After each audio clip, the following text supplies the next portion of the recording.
नमस्कार, तुम्हा सर्वांचं स्वागत आहे. आज आपण प्रसिद्ध लेखक वि. स. खांडेकर यांची अतिशय अप्रतिम अशी अमृतवेल ही कादंबरी ऐकणार आहोत. भाग 13. एका पापाच्या पोटी 1000 पापे जन्माला येतात, हेच खरे. आपल्या मनाची कदर न करणाऱ्या पतीपासून दूर होण्याचा धीर देवदत्ताच्या आईला झाला नाही. सुख विलासाकडे पाठ फिरवायची तिची तयारी नव्हती. वसूने पुन्हा तीच चूक केली. देवदत्तावर प्रेम न करता त्याच्या प्रेमाची ती अपेक्षा करीत राहिली. मधात पडलेल्या माशीसारखी सुरक्षित जीवनाला चिटकून बसली. छे, या जगात मनुष्य परतंत्र आहे हे पूर्ण सत्य नाही, ते अर्धे सत्य आहे. तो मनानं दुबळा आहे, फार फार दुबळा आहे. हा त्या सत्याचा दुसरा भाग आहे. मावशी झोपेत मधुरा पुटपुटली. तिला घट्ट पोटाशी धरून हळूच तिचा पापा घेत नंदा पुटपुटली. नाही, तुला मी अशी दुबळी होऊ देणार नाही. तिसऱ्या प्रहरी मधुरीचं बोट धरून नंदा देवदत्ताच्या बंगल्याकडे जायला निघाली. ती कुठे जात आहे याची कल्पना येताच मधुरा एकदम थांबली. नंदाकडे भयभीत दृष्टीने पाहत ती उद्गारली, तिथं राक्षस राहतो मावशी, तिकडे जायचे नाही म्हणून सांगितले आईने. वेडी कुठली? अगं, राक्षस डोंगरा एवढा मोठा असतो, त्याचं डोकं की नाही आभाळा एवढं असतं. आपल्या छोट्या बंगल्यात त्याला शिरता तरी कसे येईल सांग बरं. या बंगल्यात आहे तुझे बाबा. केवढी मोठी वाघीण मारली त्याने परवा. ते खूप खूप खेळणी आणून देतील तुला. मधुरा नंदाबरोबर चालू लागले. चालता चालता मध्येच नंदाकडे एखादा कटाक्ष टाके, त्यात भीतीची छटा नकळत उमटून जाई. देवदत्ताच्या दिवाणखान्यात नंदाने प्रवेश केला तेव्हा तो तिथे नव्हता. नौकर वर्दी द्यायला गेला. दिवाणखान्यात मध्यभागी येऊन नंदाने चोहीकडे पाहिले. सारे जिथल्या तिथे होते. बुद्धाचा पुतळा सुद्धा. क्षणभर तिला वाटले, आपण या दिवाणखान्यातच चहा प्यायला आलो होतो. त्या क्षणापाशीच काळ पुरुष थांबला आहे. छे, तो थांबला नव्हता. 2 कोपऱ्यात असलेली हेमविवेक आणि विवेकानंद यांची भव्य चित्रे आज मध्येच अगदी जवळजवळ ठेवली दिसत होती. जणू जीवनातल्या 2 भिन्न मार्गाने गेलेले भाऊभाऊच होते ते. त्या चित्राच्या पुढ्यात बंदूक आणि सतार एकमेकींना बिलगून पडल्या होत्या. जसं की माहेरपणाला आलेल्या दोघी बहिणी बोलता बोलता झोपी गेल्यासारख्या दिसत होत्या त्या बंदूक आणि सतार. देवदत्त दिवाणखान्यात आला. त्याच्या डोक्याची जखम अजून बांधलेली दिसत होती. तो पुढे येऊ लागताच मधुरीने त्याच्याकडे भीत भीत पाहिलं. लगेच ती नंदाला बिलगली, खाली पाहू लागली. ये बेटा, ये असे म्हणत देवदत्ताने आपले बाहू पसरले. मधुरेचा हात धरून नंदा पुढे आली. त्याच्या हातात तो हात तिने दिला. मधुरेला उचलून घेऊन देवदत्त कोचावर बसला. त्या दोघांकडे कौतुकाने पाहत नंदा समोरच्या कोचावर विसावली. देवदत्ताच्या डोक्याला बांधलेलं बँडेजकडे पाहत मधुरेने विचारलं, फार लागले तुम्हाला भाईसाब? देवदत्त हसत उतरला. छे, थोडं खरचटले. टाळ्या पिटीत मधुरा ओरडली. खोटं, तुम्हाला किती लागले हे ठाऊक आहे मला. मग आपले मोठे डोळे अधिकच मोठे करीत तिने प्रश्न केला, तुमच्या अंगावर वाघीण आली? हो, हे खले? हो, खरे. भय नाही वाटलं तुम्हाला? वाटलं की. मग काय केलं तुम्ही? गुड मॉर्निंग मिसेस टायगर असं म्हणून रुसल्याचे नाटक करीत मधुरा मध्येच म्हणाली, आम्ही नाही जा. आम्ही काय तर लहान नाही. शालं खरं सांगा मला. बरं बुवा, खरं सांगतो. बंदूक उचलली. मला भय वाटतो बंदुकीचं भाईसाहेब. भित्री कुठली? असं म्हणत देवदत्ताने तिचे तोंड कुराळले, पाठ थोपाटले. मग तिचे बोट धरून त्या 2 चित्रापाशी तो गेला. ओनवून मधुरेचा हात बंदुकीवरून त्याने पुन्हा पुन्हा फिरवला. मधुरा हसली. निर्भय नजरेनं देवदत्ताकडे पाहत तिने विचारलं, मला बंदूक उडवायला शिकवाल भाईसाहेब? तिचे मस्तक थोपटीत देवदत्त म्हणाला, जरूर जरूर. मधुरा खुशीत आली. बंदुकीजवळ पडलेल्या सतारीच्या तारावरून तिने आपले नाजूक बोट फिरवले. चिमण्या पाखरांच्या क्षणभर किलबिल करावा तसा मधुर झंकार झाला. मधुरेने मान वळून प्रश्न केला, शतार वाजवायला पण शिकवाल मला भाईसाहेब? मला कुठं चांगली वाजवता येते ती. हे काय हो भाईसाहेब, तुम्ही मला शतार शिकवली नाही तर मी तुमच्याशी तुट्टी करेन. नंदाकडे हसून पाहत देवदत्त म्हणाला, तुट्टीच्या धमकीपुढे परमेश्वराला सुद्धा शरणचिठ्ठी द्यावी लागते. मधुरीला जवळ ओढीत गंभीरपणे तो म्हणाला, सतार शिकवीन मी तुला, पण माझी फी आधी द्यायला हवी हं मधुरा. फी? हो, ती आहे 2 पापे. एक या गालाचा आणि एक या गालाचा. मधुरा लाजली. पण देवदत्त केव्हाच ओनवा झाला होता. त्याने पटापट तिचे 2 मुके घेतले. दोघांच्याही दृष्टीला दृष्टी न देता मधुरा सस्याच्या पिल्लासारखी दिवाणखान्यातून पळून गेली. मधुरेनं निर्माण केलेला खेळकर वातावरण तिच्या पाठोपाठ दिवाणखान्यातून निघून गेले. दोघेही अवघडलेल्या मनाने समोरासमोर बसून राहिले. देवालयाच्या आवारातल्या भग्नमूर्तीसारखी. बोलायचं तर खूप होते. डोंगर ओलांडायचा होता, पण पायवाट कुठेच दिसत नव्हती. ही विचित्र शांतता. दोघांनाही असेही झाले. शेवटी हसण्याचा निष्फळ प्रयत्न करत देवदत्ताने विचारले, माझ्यासाठी परत आलीस तू? नंदाने नकारार्थी मान हलवली. मग मधूसाठी, वसूसाठी, बापूच्या शब्दासाठी? स्वतःसाठी. अगदी अनपेक्षित उत्तर होते ते. निरभ्र आकाशात वीज चमकावी तसे पाताळातून येणाऱ्या प्रतिध्वनीसारखा देवदत्ताच्या तोंडातून अस्पष्ट उद्गार निघाला. स्वतःसाठी? हो, माझं मन इथं गुंतलंय म्हणून. वेडी कुठली, आलीस तशी परत जा. नंदा, गुंतलेलं मन सोडून घेऊन. गुंतलेलं मन म्हणजे काटेरी तारेत अडकलेला पदर नव्हे देवदत्त. माणसाचं मन त्याला न विचारता कुठेतरी गुंतून पडतं. तिथून सुखासुखी सुटत नाही ते. ते सोडून घेणं सोपं असतं तर एव्हाना तुम्ही नंदाला विसरून गेला असता. खरं सांगा, अगदी ईश्वर साक्ष, या महिनाभरात किती वेळा माझी आठवण केली तुम्ही? आणि ती का?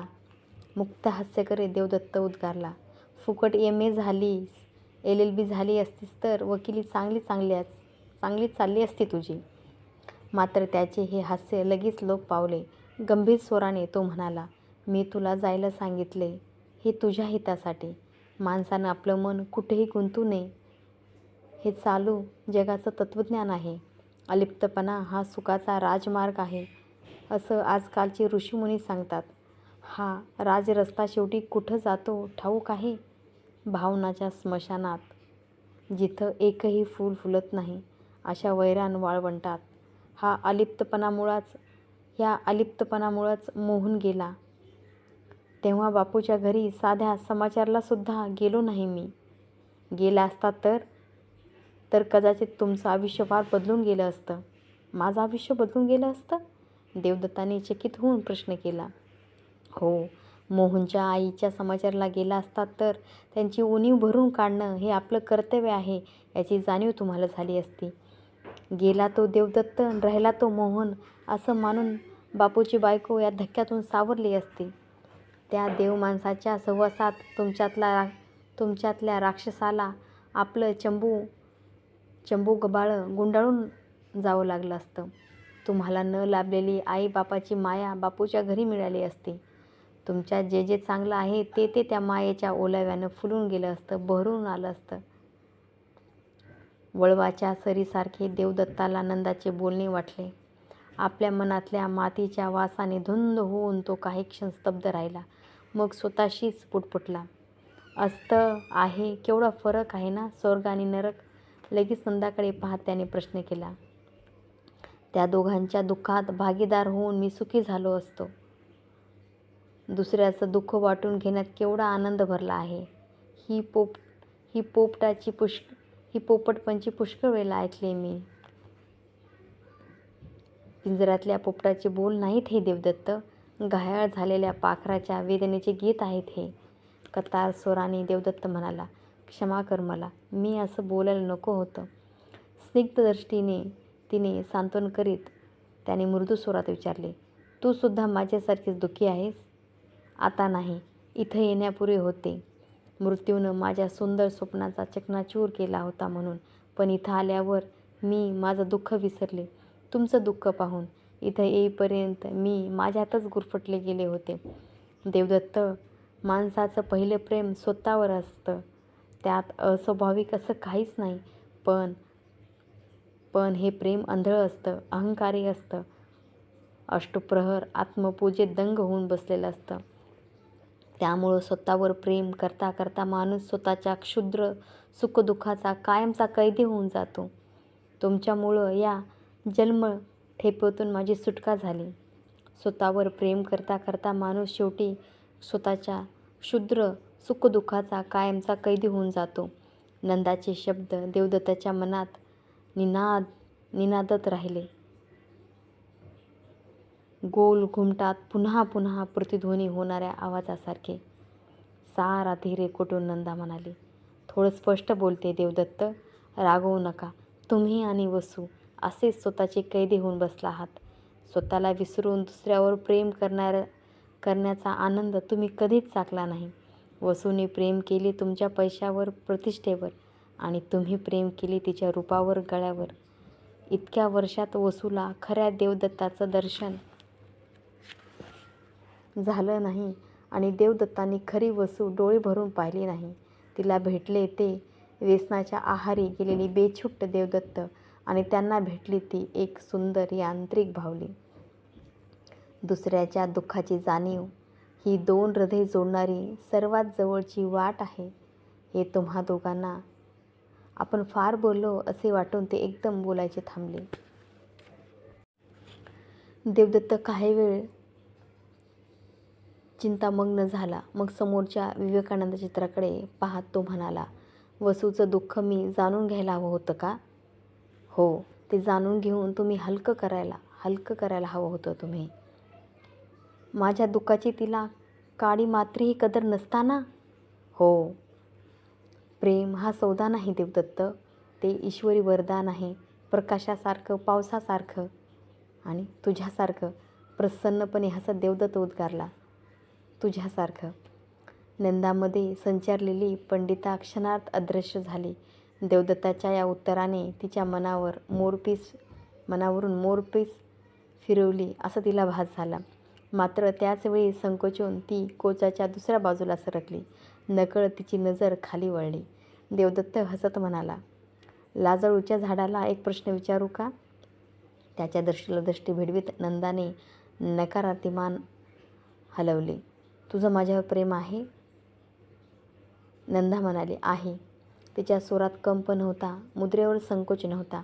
तिच्या या दिलखुलास उत्तराने पुढे काय बोलावं हे देवदत्ताला सुचेना. स्मित करीत नंदा म्हणाली, नंदाचं तुमच्यावर प्रेम आहे, पण ती तुमच्या प्रेमात पडलेली नाही.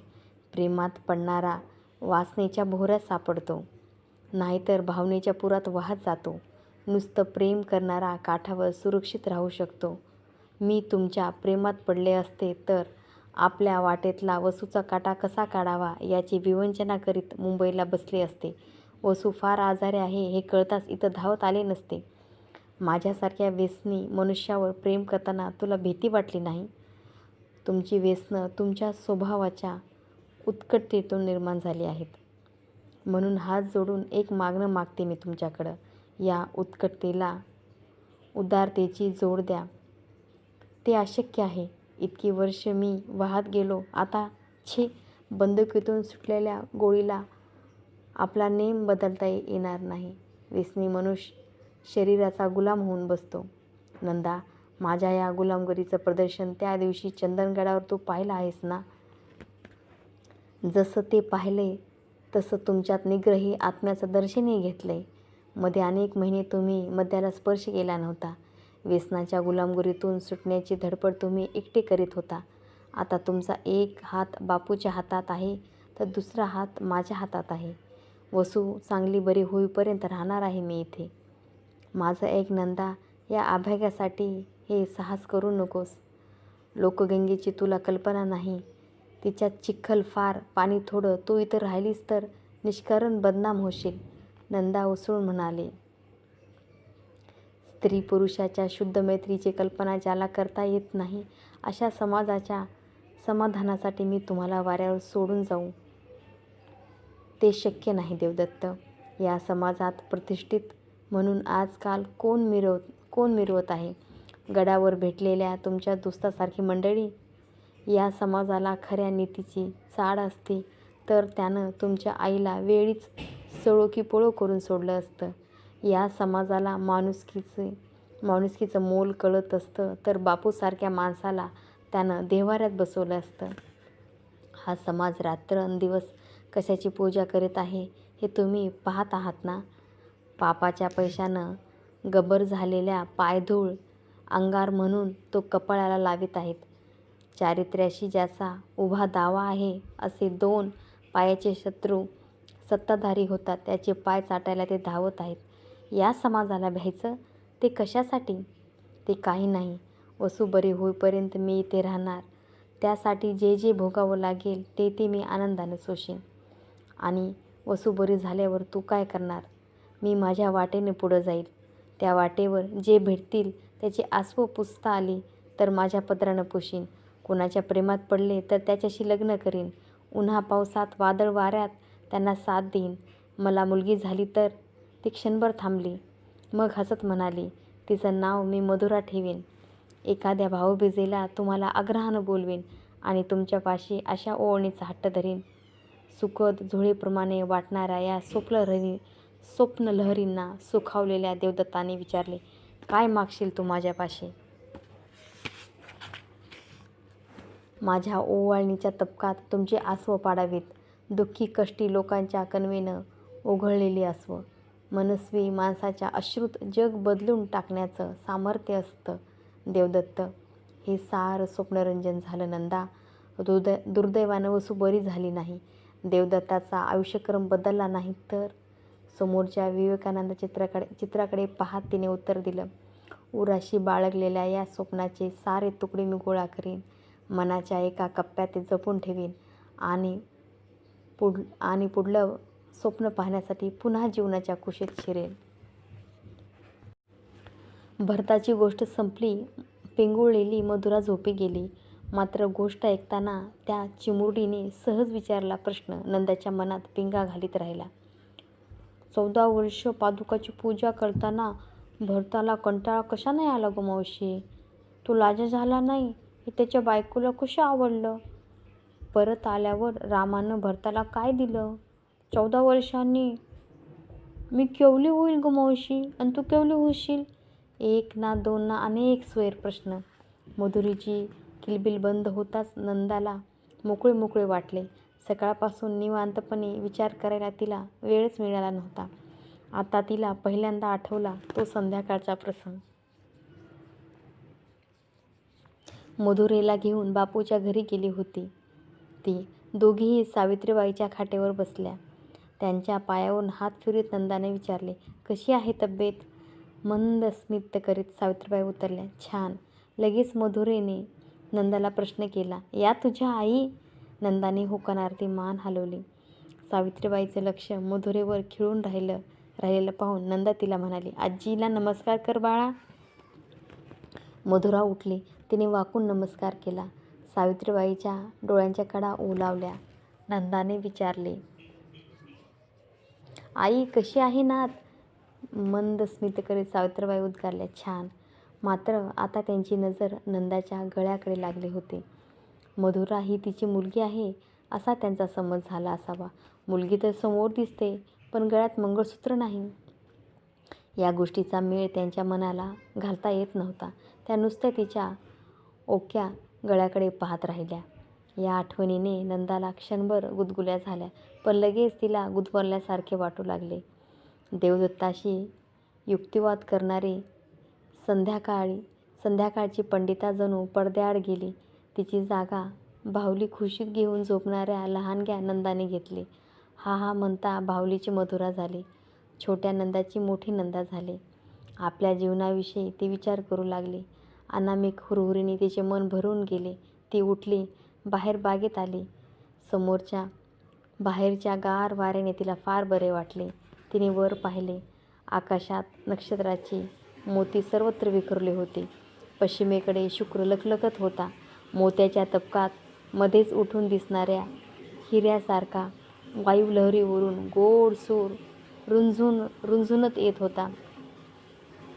देवदत्ताच्या बंगल्याकडून ते येत होते. ती थोडी पुढे गेली. सतारीचे अगदी सुंदर सूर होते ते.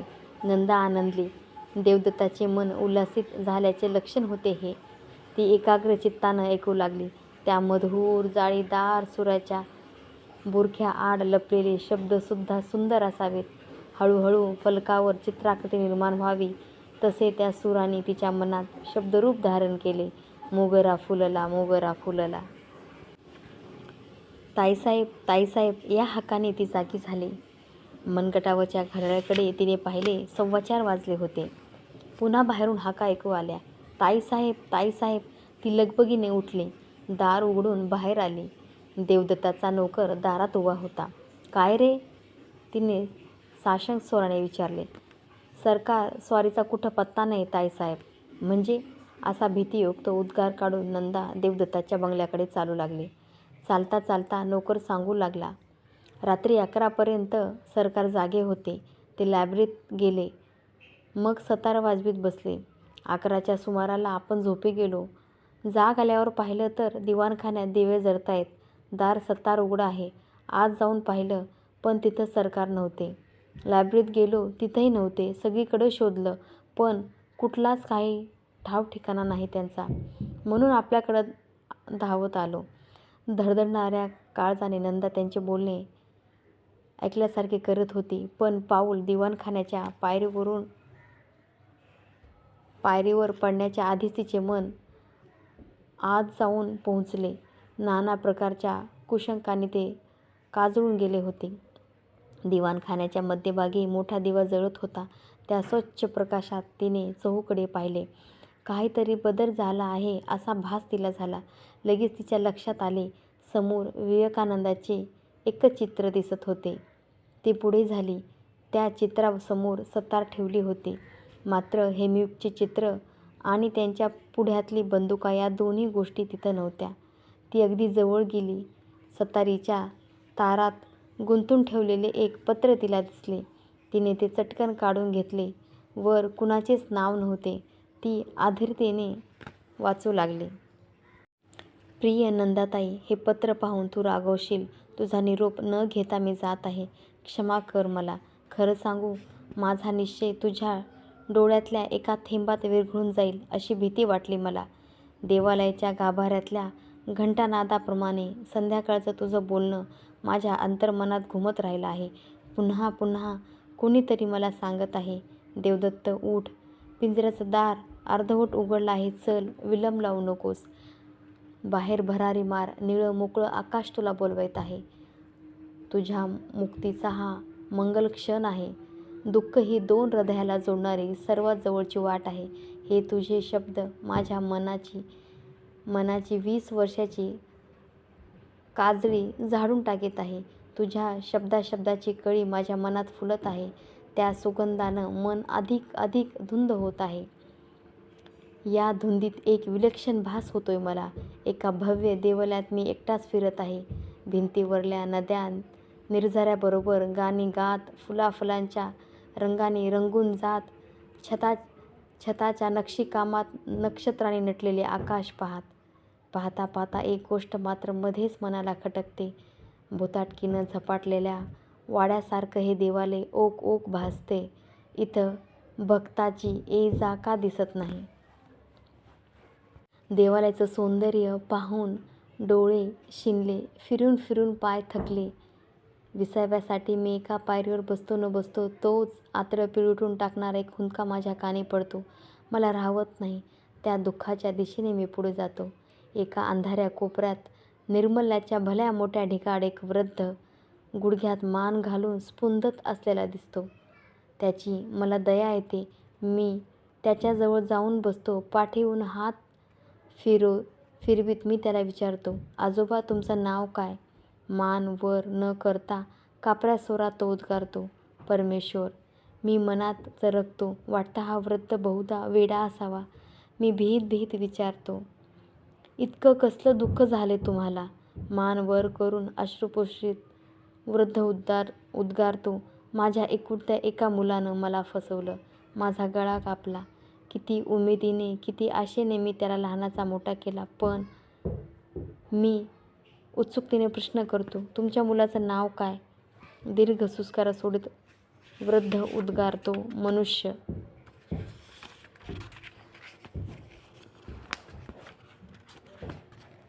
वसूचे डॉक्टर मला भेटायला आले तेव्हा हा भास नाहीसा झाला.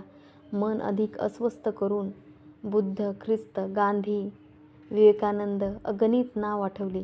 किती संतांनी, किती महात्म्याने, किती देव माणसांनी, किती समाजसेवकाने परमेश्वराचे अश्रू आजपर्यंत पुसले असतील, पण ते अजून वाहत आहेत, सारखे वाहतच आहेत. हे असंच चाललंय. युगामागून युग आली आणि गेली तरी परमेश्वराला सतत रडायला लावणारे आणि त्यांचा आसव पुसण्यासाठी धडपडणारे या दोन जाती जगात सदैव असाव्यात असाच सृष्टीचा संकेत आहे काय? स्वतःवरून सांगतो मी नंदा. मनुष्य स्वभावत क्षुद्र आहे, स्वार्थी आहे, अहंकारी आहे,